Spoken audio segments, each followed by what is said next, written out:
കുടുംബസംഗമങ്ങളിലൂടെ കുടുംബത്തിന്റെ കെട്ടുറപ്പ് ബലപ്പെടുന്നുവെന്ന് ഇ.ടി. മുഹമ്മദ് ബഷീർ എം.പി. പറഞ്ഞു. Areekode Kadungallur oasis avenue ഹാളിൽ നടന്ന മടത്തിപ്പാറ കുടുംബസംഗമം ഓൺലൈനായി ഉദ്ഘാടനം ചെയ്ത് സംസാരിക്കുകയായിരുന്നു അദ്ദേഹം.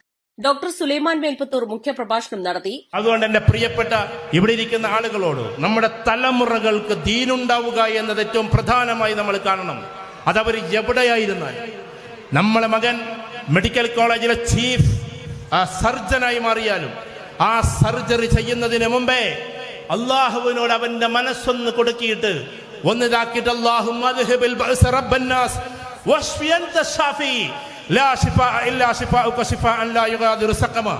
എന്നുള്ള പ്രാർത്ഥന പ്രാർത്ഥിച്ചുകൊണ്ട് ഓപ്പറേഷൻ തുടങ്ങുന്ന മോനായി നമ്മുടെ കുട്ടികൾ മാറട്ടെ. ആർക്കും മനസ്സുകൊണ്ട് പ്രാർത്ഥിക്കാലോ.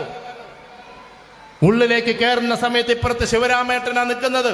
ആ ആളുടെ തോളത്ത് ചാരിയിട്ട് ഇങ്ങനെ, സാരലേട്ട ശിവരാമേട്ട നമുക്കൊക്കെ ശരിയാക്കാം, നിങ്ങൾ ദൈവത്തോട് പ്രാർത്ഥിച്ചോളൂ എന്നൊക്കെ പറഞ്ഞിട്ട് സൗഹൃദത്തിന്റെ ഭാഷയും പറഞ്ഞ് അങ്ങോട്ട് കയറിയിട്ട് ശ്യാം എന്ന് പറയുന്ന ഈ ശിവരാമേട്ടന്റെ മകനെ ചികിത്സിക്കുമ്പോഴും ദൈവത്തിന്റെ മുമ്പിൽ പ്രാർത്ഥിച്ചുകൊണ്ട് ഓപ്പറേഷൻ തുടങ്ങുന്ന ചീഫ് ഡോക്ടറായി നമ്മുടെ മക്കൾ മാറട്ടെ. അങ്ങനെ പ്രൊഫഷണലി ഏറ്റവും ടോപ്പിലാകുമ്പോഴും അള്ളാഹുവോടുള്ള ബന്ധം വിച്ഛേദിക്കാത്ത മക്കളായി, തലമുറകളായി നമ്മുടെ കുട്ടികളെ വളർത്തിയെടുക്കുക എന്നത് കുടുംബ സംഗമത്തിലെ ആദ്യത്തെ ചർച്ചയാണ്. സംസ്ഥാനത്തെ വിവിധ ജില്ലകളിലായി പരന്നുകിടക്കുന്ന മടത്തിപ്പാറ കുടുംബത്തിന് ഏറെ വർഷത്തെ പാരമ്പര്യമുണ്ട്.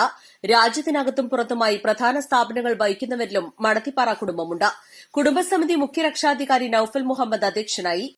എം.പി. മുഹമ്മദ് മുസ്ലിയാർ പ്രാർത്ഥനയ്ക്ക് നേതൃത്വം നൽകി. Health inspector Abdul Nasar first aid training ക്ലാസിന് നേതൃത്വം നൽകി. കുടുംബസമിതി president Ibrahim Kadungallur, secretary Ishaq Palathingal, Muhammad Suhail Hudawi, Abdul Nasir Hasani, V T. Ismail എന്നിവർ സംസാരിച്ചു. East Live, Areekode.